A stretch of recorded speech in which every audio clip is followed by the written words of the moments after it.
this is Rizz Harrison. We're sitting here, we're talking to Jeff Campolongo, who is an entertainment attorney. And Jeff, I have some questions to ask for you, for our viewers and our listeners. I want to know, basically, tell us what you do. Well, I'm an entertainment lawyer by day. I'm a dad and husband by night. And an entertainment lawyer does a variety of things. I mean, I wish it were a simple thing where I could say, well, this is what we do all the time, every day. We wear many hats. Sometimes we hold hands. Sometimes we get the phone call in the middle of the night to bail somebody out. But for the most part, entertainment lawyers are there to try to guide artists or entertainers to making good decisions about their career. What does that mean? Reviewing contracts, negotiating, speaking with record producers, speaking with managers, speaking with accountants, speaking with the record label, doing whatever is necessary to enhance the artist's career. And I only represent artists. I don't represent music organizations, music companies, music groups, or anything like that. My practice is focused almost exclusively on representing artists. Okay. And at what point in an artist's career do you think that they would need your assistance or your guidance? Well, it depends.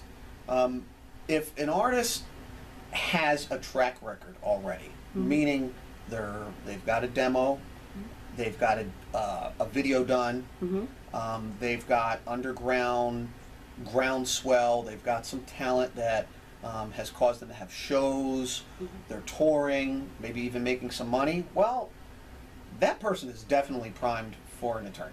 Okay. Here's why. You're going to be cutting deals, whether it be merchandising deals, whether it be a record deal, whether it be licensing, and you're going to need someone to advise you.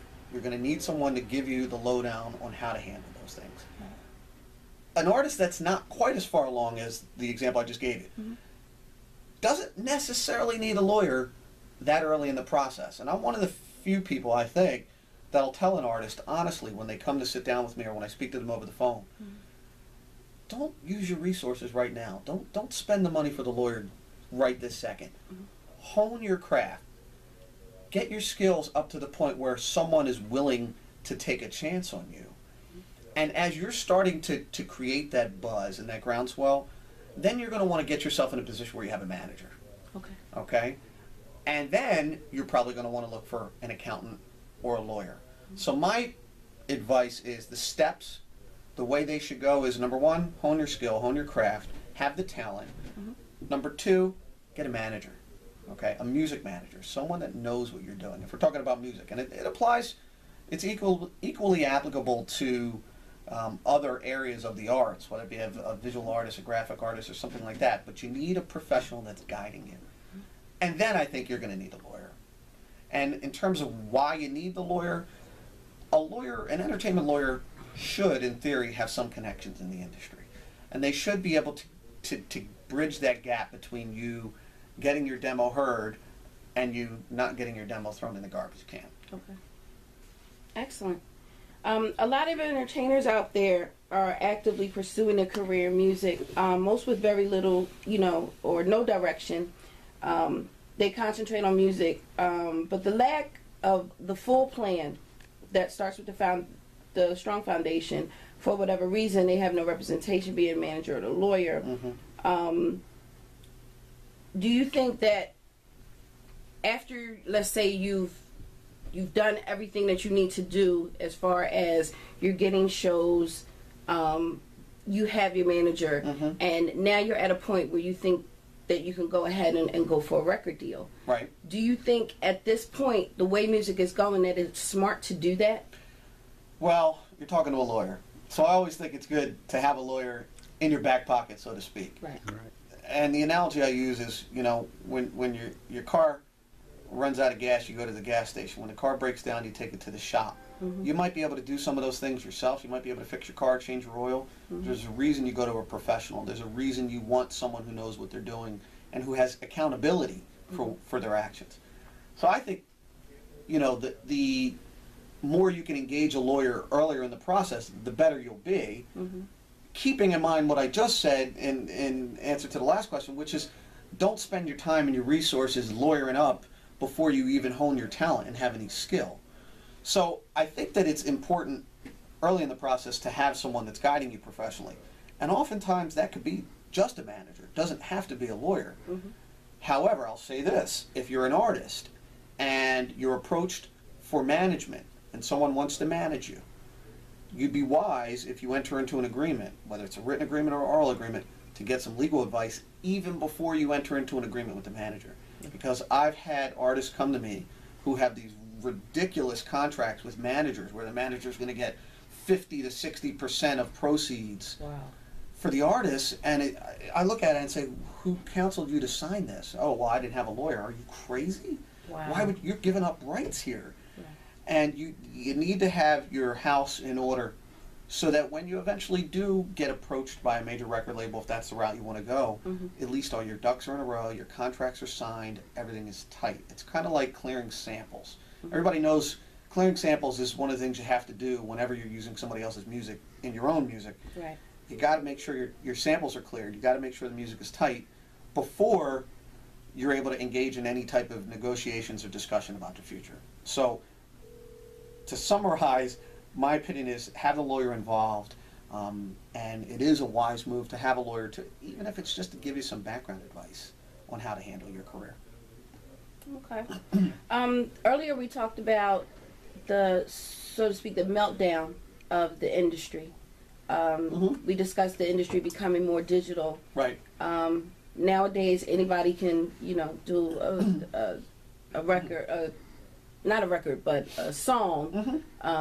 So anyone can do their own project. Sure. What do you think contributed to that meltdown? I mean, other than the fact that we're in a digital age, what kind of future do you see, an entertainer or artist having?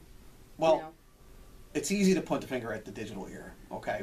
That's the easy explanation and excuse for why the entertainment industry has been somewhat watered down.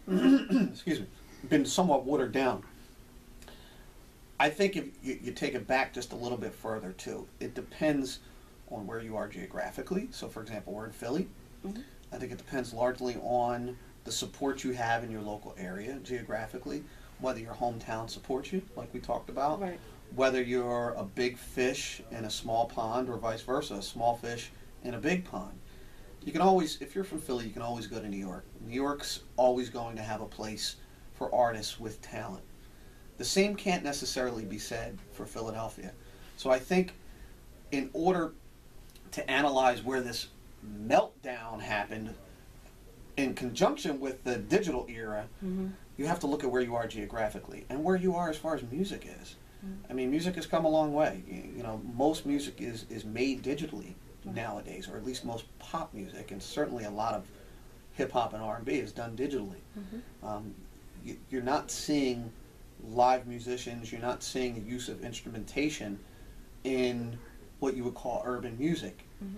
With, there are certain exceptions. The Roots is the one that comes to mind. Obviously, they use live music, live band instrumentation. right, But the point being, it depends largely on the type of music that's being produced and whether or not there's a market for that music. I think if you look over the last 10 to 15 years, with the advent of the iPhone and iPods and music on demand and video on demand, and the desire and the want of the consumer to have what they want when they want it, artists have to conform. Okay? Artists don't need to produce a 8 to 10 song LP like they used to, because chances are your audience, your consumer, doesn't care about 6 out of those 12 songs. They really only want the first 4. My theory always was, before I bought an album, I want to hear 3 cuts off that album before I want to go spend my $12.99 or whatever it eventually was for a CD, $15.99 for the CD. I wanted to know that there were at least 3 songs that I liked from that artist. That was my theory. Because if they produced 3 songs, I'm okay with buying the rest of the album, because I think even if there's some stickers on the album, I'm going to like it for the most part. Well, now, people want what they want when they want it. You want to hear a song, you go to YouTube and you can hear the song. right, If it's a commercial artist. And you can even see that commercial artist video on YouTube. Now you're going to have to weed through the advertisements and what have you. But you can get the music and the visual on demand. And I think that that's contributed to the watering down of the music, And the watering down of the music contributes to the watering down of the business, and the business has to somehow redefine itself and go in a different direction. Okay. So how do you feel as though, let's say, take in account a Philadelphia artist? How can that Philadelphia artist keep themselves relevant? You know, I'll give you an example. I've been to a few shows, and personally, what I've noticed is that a lot of artists, you know, have shows and they don't show up on time. They're late. Yeah. You know, people have things to do. Sure. You know, they're paying money to be there. Yeah. So, you know, if I'm going to a show and I'm spending money for parking, you know, and I come to go see someone perform and they are not there, you know, the next time they have a show, I'm not interested. I'm not going. So my question to you is, like, what can an artist expect or do, you know, that will help them to be better at treating themselves like a business? If you went to a store and you wanted something from that store and that store was closed when it said it was supposed to be open, you know, that's the end of your business. Yeah, you're probably, if I'm a consumer, I'm not going to go back to that store. Exactly. So, you know, in your opinion, what can artists do, other than common sense, but have you seen that? Have you experienced that? Yeah. It's a certain phenomenon known around the world as getting too big for your britches. It goes to your head. Right. You know, some level of success tends to feed people's egos. Now, this is my quick psychological rant on artists. Okay. As they continue to gain success, the artist can be more loose or can act in a way that you'd feel was really not warranted. So, using your example, I could show up for the show that's supposed to start at 9 at 11 o'clock because I'm the artist, and I could do that. Because I put seats in there. If I'm Drake, I put seats in that arena. Right. But that's because I'm Drake. Exactly. You know, 25 sitting on 25 mil. All right? If I'm not Drake and I'm Jeff, who's got little or no talent, but has a desire to be an entertainer, I think it takes the two words that you already mentioned: common sense. Use your head. Connect with your fans. They're called fans for a reason. They're fanatics. That means that there's something about what you're doing as an artist that attracts them, and it keeps them coming back for more. Music is a drug, okay? Good music is a good drug. And if you can keep your fans coming back, use your head. Approach it in a business-like fashion. Show up on time. Give the fans what they want. Maybe it's an encore, maybe it's a second encore, those types of things. But, you know, obviously cater to whatever you think the fans want.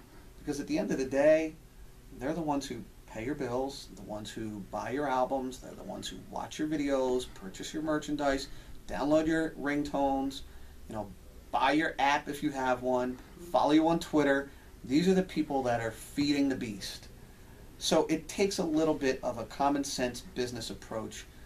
And as far as staying relevant, and the term relevant is all relative, being relevant as an artist means being willing to adapt to whatever you think the masses will appeal to the masses.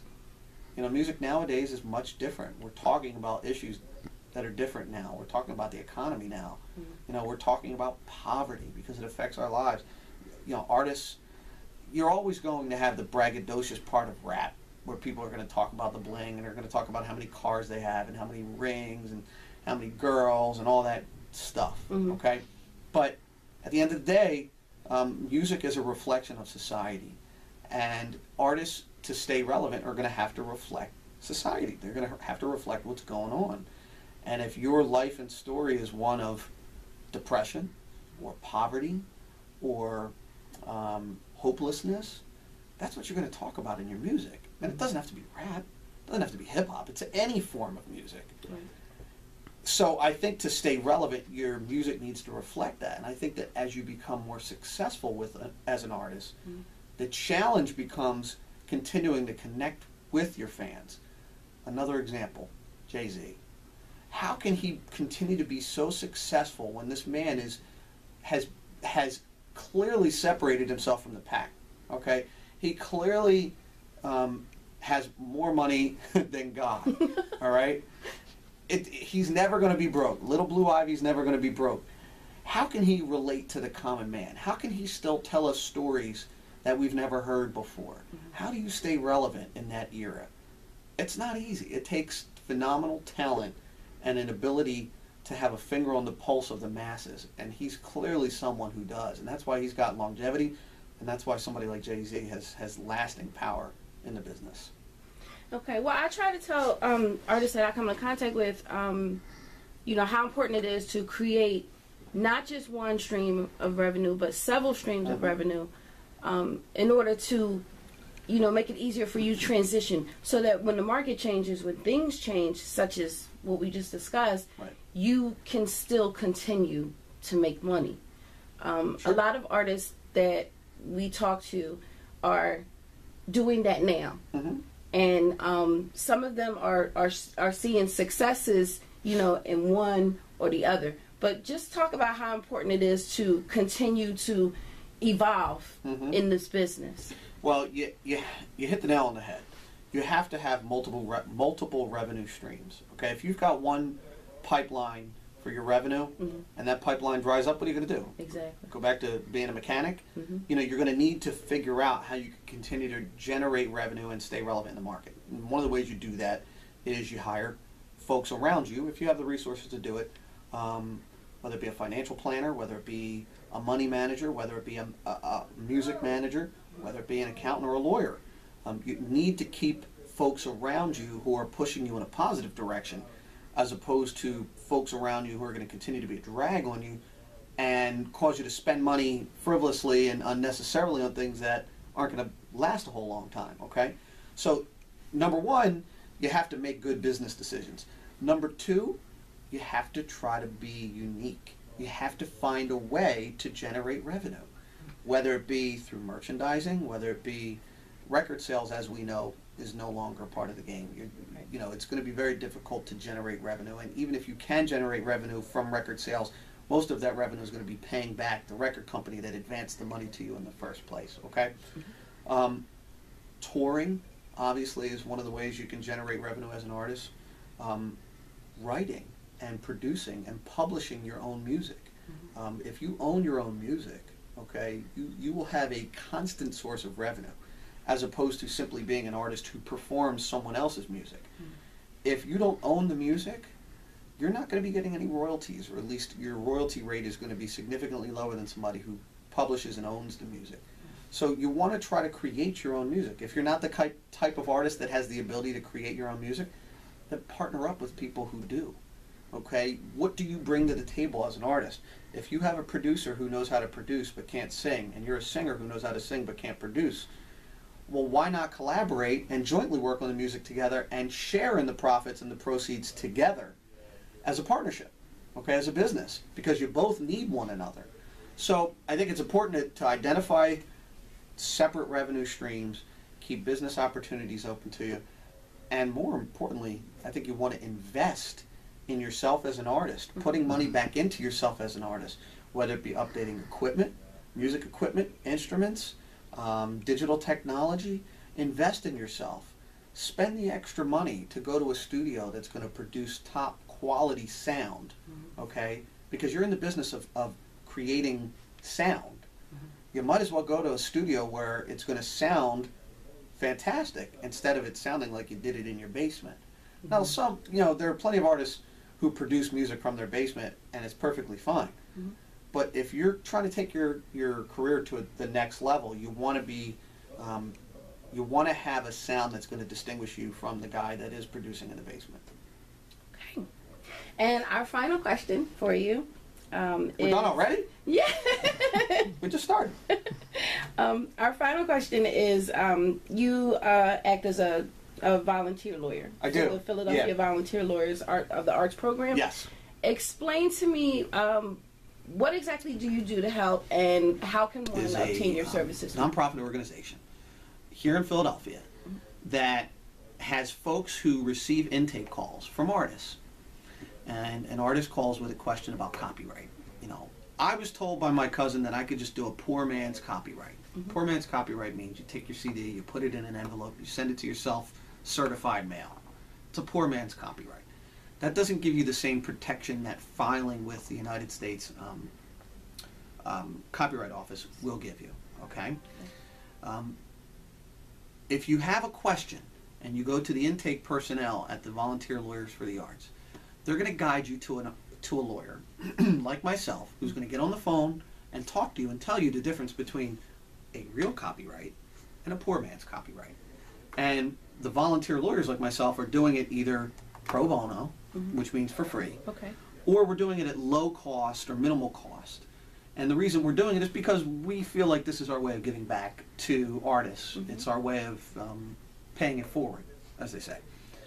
Other examples could include litigation. Let's say you've been sued for copyright infringement as an artist, and you don't have the means to afford to defend yourself. And you know you didn't steal somebody's music. You know you created it, and you either have your own copyright for it or whatever the case may be. You're going to need counsel. You're going to need advice. Volunteer Lawyers for the Arts will meet with you. They'll put you in touch with a lawyer who might be willing to take the entire matter on pro bono or provide you with a low-cost representation in court. So that's another example. I mean, they're all facets of the legal industry. I mean, I get calls from folks who've consulted with the Volunteer Lawyers for the Arts, PVLA, about contract issues, creating LLCs or businesses, which happens routinely, just to protect yourself from liability. So there are a variety of things that the Volunteer Lawyers for the Arts can do for people. The question becomes, how do I sign up? What do I do? Well, go to their website, pvla.org. They will put you in contact, if you qualify for legal services, with an attorney. What does it mean to qualify? Well, there's certain income thresholds. I mean, if you're making $100,000 a year, you're not going to qualify for a free lawyer. Right. But there are certain income qualifications and eligibility requirements that if you meet, you'll get either a pro bono or a low-cost attorney who can guide you and advise you. And I swear by it. I think it's a wonderful thing, and I think that artists out there should avail themselves of this opportunity. Okay. Well, that's all the questions that we have. Again, I'm Rizz Harrison, and I'd like to thank you, Jeff. My pleasure. For doing the interview with us. My pleasure. And, well, we'll see you next time.